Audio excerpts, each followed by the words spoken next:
Tuan-tuan tahu tak, ramai orang dekat luar, diorang akui, diorang tahu bahawa ilmu CPR ini penting sangat.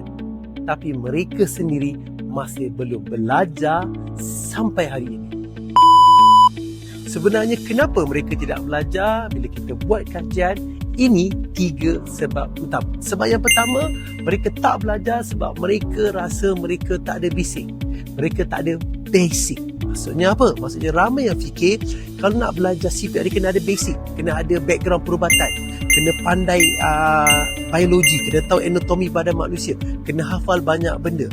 Realitinya lain. CPR ni dicipta untuk orang biasa, untuk ibu, untuk ayah, untuk abang, untuk pakcik, untuk kakak. Orang yang pertama yang akan berada di tempat kejadian bukanlah doktor, bukanlah kaki tangan perubatan, tapi ahli keluarga sendiri. Kalau nak tunggu ada basic, masa tu mungkin dah terlambat. Sebab yang kedua, kenapa orang tak belajar walaupun dia tahu penting? Sebab mereka takut buat salah. Ini yang paling ramai. Dia takut salah tekan, takut nanti tekan patah tulang rusuk, takut nanti orang tu mati sebab dia. Hakikatnya, masa jantung tu terhenti, orang itu dah mati secara klinikal. Kalau buat CPR, itulah peluang terakhir yang ada pada mangsa. Tapi kalau tak buat apa-apa, ada peluang tak? Kosong.